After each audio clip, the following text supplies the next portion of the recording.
Okay, so are you ready to dive into this whole miracle morning thing? It's a pretty bold name, I'll give it that. And maybe you're a little skeptical, and honestly, so am I. But we're all about exploring ideas here. So today we're going to unpack Hal Elrod's book and see what we can learn. One thing that struck me about Elrod is that he's really open about his own struggles. Like he had that near fatal car accident, went through some serious financial hardships, and it really comes through in the book. It doesn't feel like some out of touch guru preaching from an ivory tower. Yeah, I get you. It definitely adds a layer of like authenticity, Yeah. He's been there. So the main idea, right, is that how you spend that first hour kind of sets the tone for your whole day. But he goes even deeper, right? Doesn't he talk about how most people are just kind of surviving instead of thriving? Exactly. He calls it the 95% reality check. Yeah, after. And it's a pretty sobering thought, right? Like the vast majority of us are just kind of sleepwalking through life, letting our days control us instead of actually designing the life we want. So is the miracle morning like the magic solution? Just wake up early and all your problems disappear? Well, it's not magic, but waking up early is definitely a part of it. Yeah. The real key is what you do at that time. Elrod has this system. He calls it the Life S.A.V.E.R.S, which are basically 6 habits that target different areas of personal growth. Okay, I'm all about action steps, so let's break this down. What's that first S all about? So the S stands for silence, and it's brilliant, right? Instead of immediately checking your phone or whatever, you just start with stillness. It could be meditation, deep breathing, even just quiet reflection. The point is to create that mental space to just be. It's so counterintuitive to how most of us start our days? Right. It's like we're hit with a fire hose of information and demands the second we open our eyes. Right. It's almost like hitting the reset button on your nervous system before the craziness starts. Okay, so we've had our moment of zen, now what? What's next in the Life SAVERS lineup? We move on to A, which stands for affirmations. I know, affirmations can sound a little cheesy, but bear with me. There's real science behind them. Okay, you've piqued my curiosity, laid on me. What's the science behind affirmations? How are they more than just feel-good phrases? It all comes down to neuroplasticity, which is basically your brain's ability to change and adapt. So when you consistently repeat positive statements, you're actually rewiring your brain to focus on those beliefs. So it's not just about feeling good in the moment, it's like you're actually changing the structure of your brain. Exactly. You're creating these new neural pathways that reinforce positive thoughts and behaviors. And get this, research has shown that affirmations can actually impact areas of the brain related to self-processing, reward, and emotion regulation. Oh, okay, that makes a lot more sense. It's not about mindlessly repeating stuff, it's about intentional mindset shifts. All right, what comes after affirmations? Next up is V for visualization. It's where we tap into the power of imagination to create a vivid picture of ourselves achieving our goals. I think we often underestimate the power of visualization, but like athletes have been using it forever to improve performance. Exactly. And there's a good reason for that. When you vividly imagine yourself succeeding, you're activating the same neural pathways that fire when you're actually doing the thing. So it's like your brain doesn't know the difference between a real experience and a vividly imagined one. That's wild. So how does that actually help us in everyday life? Think of it as mental rehearsal. It helps build confidence, reduces anxiety, can even improve problem solving. So we've got silence to calm the mind, affirmations to reprogram our thinking, and visualization to prime us for success. What's next? E is for exercise. And don't worry, we're not talking about running a marathon at 5 a.m. Oh, thank goodness. I'm much more likely to hit snooze than the treadmill at that hour. The important thing is to find movement that works for you and your energy levels. Even 10-15 minutes of light cardio, yoga, stretching, it all makes a difference. Okay, that's doable. But what's the science behind why even a little bit of exercise can be so beneficial in the morning? It's all about those feel-good brain chemicals, dopamine, serotonin, endorphins. Exercise boosts those, which not only elevates your mood, but also improves focus, creativity, energy throughout the day. So it's a brain booster as much as a physical thing. I like it. I'm starting to see how these elements build on each other like a chain reaction. Okay, what comes after we've gotten our sweat on? R is for reading. And I'm not talking about scrolling through headlines on your phone. This is about intentionally engaging with material that expands your knowledge, inspires you, challenges your thinking. Giving your brain a nourishing breakfast of information. Does Elrod recommend any specific types of reading? He encourages people to explore whatever they find most engaging, whether it's personal development, history, biographies, fiction, you name it.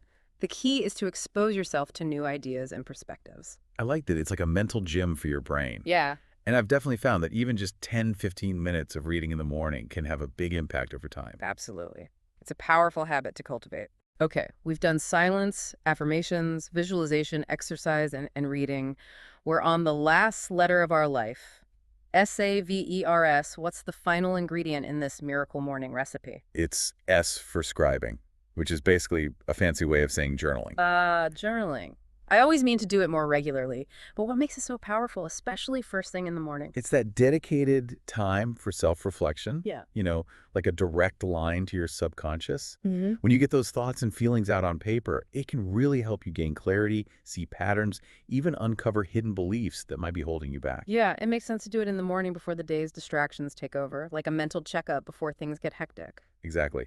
And it's not just about venting or recapping your day. You can use it to set intentions, explore goals, practice gratitude. It's about actively shaping your narrative instead of letting your mind run on autopilot. Okay, so we've got these 6 habits, the life S-A-V-E-R-S, but is there, like, proof this stuff actually works? Does the Miracle Morning really live up to the hype? Elrod's book has tons of stories about people who've had incredible transformations. But what's more compelling is that the underlying principles are based on solid research in psychology and neuroscience. Can you give us an example? Sure, take habit formation. There's a ton of research showing that consistent repetition, even in small amounts, can change our brains and behaviors. The Miracle Morning basically provides a framework for building those positive habits that can lead to lasting change. So it's not about some overnight miracle, it's about creating a system for sustainable growth. But what about those of us who aren't exactly morning people? Like, is this even realistic if you struggle with early mornings? That's a great point, and it's something Elrod addresses with his 5-step snooze-proof wake-up strategy. I love that he acknowledges the struggle. All right, let's break it down. What's the first step to conquering the snooze button? It all starts with setting a clear intention the night before, going to bed with that conscious decision that you're going to wake up feeling energized and ready to embrace your miracle morning. So it's like mental prep, planting that seed in your mind before you go to sleep. Exactly. And then, to reinforce that intention, step 2 is physically moving your alarm clock away from your bed. Ugh, the classic move. I've always struggled with that one. Any tips for making it work without tripping over everything in the dark? Find a spot that forces you to get out of bed, but isn't too far that it's disruptive or stressful. Okay, so you're out of bed, now what? Step 3 is to brush your teeth and drink a full glass of water.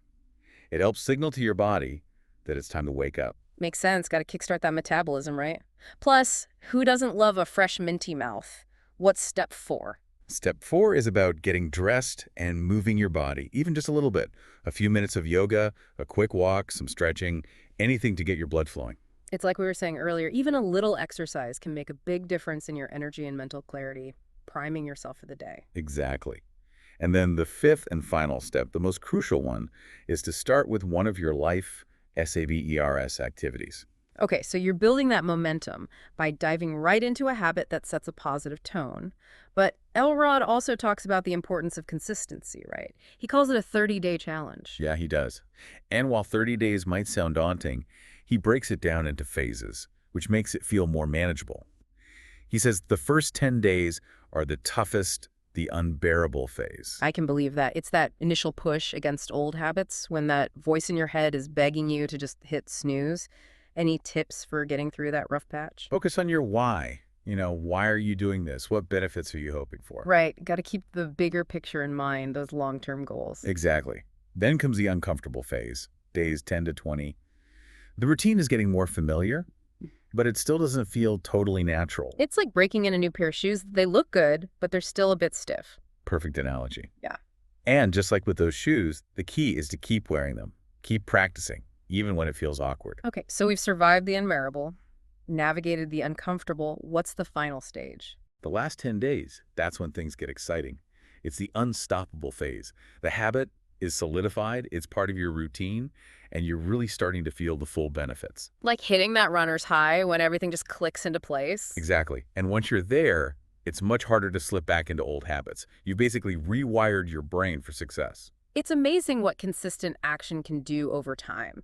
But I'm curious, what specific benefits do people report after doing the Miracle Morning? Does it actually live up to the hype? The cool thing is the benefits are as diverse as the people who practice it.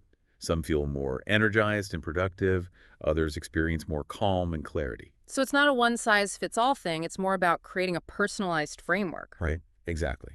And what's really interesting is that the benefits often go beyond just personal stuff. People report improvements in their relationships, their creativity, even their sense of purpose. Wow, that's powerful. It's like it starts with your morning routine, but then creates this ripple effect into all areas of your life. But are there any downsides or things to watch out for? Is it all sunshine and rainbows, or are there potential pitfalls? I think the thing is, the miracle morning isn't some magic bullet. Mm. It takes effort, consistency, and you got to be willing to experiment and make it work for you. Yeah, it's not one size fits all, right? It's more of a starting point, a framework you can adapt. Exactly. And like any big lifestyle change, there can be bumps in the road. Some people might really struggle with that early wake up time, especially if they're natural night owls. Yeah, that's gotta be tough for some people. It's a huge shift. It is. And there's also the danger of getting too caught up in the shoulds. The miracle morning is supposed to empower you, not make you feel stressed or like you're not doing it right. So true. It's not about some perfect ideal. It's about finding what actually works for you and your life. Progress over perfection. Right. 100%. And I think that's one of the biggest takeaways here. It's about realizing you do have the power to design your days, to create a life that reflects your values and what you want to achieve. Instead of feeling like you're just reacting to whatever life throws at you. Right. It's taking ownership of your time and energy. So, as we wrap up our deep dive into the miracle morning, what stood out to you the most? What's one thing you'll take away from this? For me, it's that emphasis on gratitude. It's so easy to get caught up in the daily grind and forget to appreciate the good stuff. Just taking a few minutes each morning to think about what I'm thankful for really shifts my perspective, starts the day on a more positive note. That's a great practice, and it really ties into that whole idea of intentionality. Choosing to focus on the good, even when things are tough. For me, the biggest thing is that reminder that small, consistent actions can create huge change over time. It's not about these massive overhauls, it's about the little things we do every day that add up. I love that. It reminds us we all have the power to make positive changes, starting with how we begin each day. And for everyone listening, we hope this deep dive has sparked some new ideas for you, maybe even inspire you to rethink your own morning routine. Remember, it's not about copying Elrod's exact formula, it's about experimenting and finding what works best for you, and discovering how those intentional mornings can help you unlock your full potential. And if you do give the Miracle Morning a try, let us know how it goes. Share your experiences, the good and the bad. We'd love to hear from you. Let's build a community of people who are all about learning and supporting each other as we strive to live our best lives. Thanks for joining us for this deep dive. Until next time, keep those minds curious and those mornings full of possibility.